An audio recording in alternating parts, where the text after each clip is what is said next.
The Florida Surgeon General issuing some new guidance in mental health treatment for our children, specifically when it comes to drugs that are used to treat depression, anxiety, and ADHD. Doctors now urge to move away from immediately prescribing psychiatric medications to children ages 5 to 17 and to prioritize therapy and lifestyle changes instead. Our next guest warns there is never a one-size-fits-all plan when it comes to our children's mental health. Family medicine physician Dr. Jessica Gray is here to explain. Hey, Dr. Gray, thanks for coming on.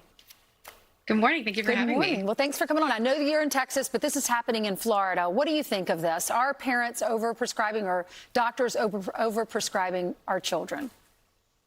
So this is definitely a hot button issue right now and worth a conversation, not just with families, but families, patients, teachers, parents, all together in a conversation.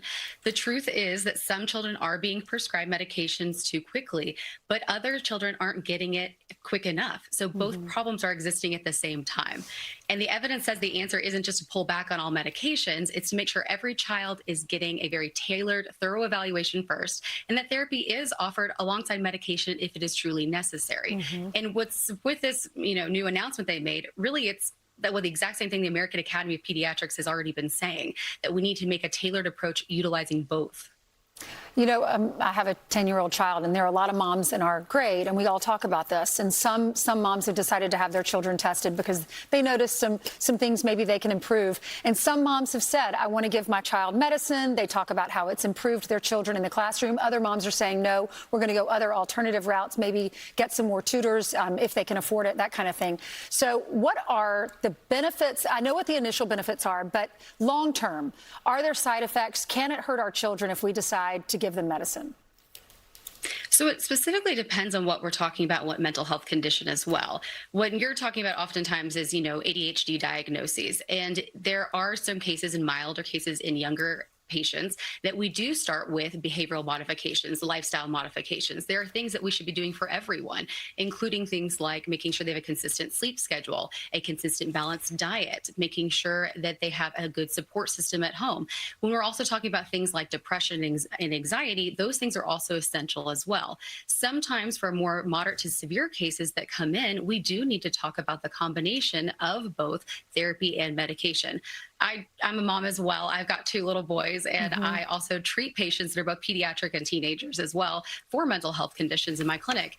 And I also treat adults with things like diabetes. And so with a diabetic, we would start with diet and exercise, but add medication if their blood sugar is still high. Right. You don't withhold insulin for a diabetic just to try lifestyle interventions longer. We need to make sure if it gets to a point where it's affecting the kid long term, we talk about these things. Many of these medications are very safe for long-term treatments and don't have an addiction potential.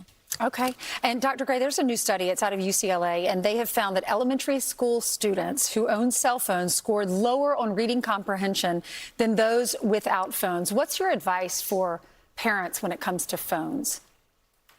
So this study is actually wonderful because it's backing up all of the things doctors has been saying, that it's not just the fact that schools have been saying don't bring your cell phone in, but providing a cell phone to a child in elementary school does not have an academic benefit, and we're actually seeing negative effects.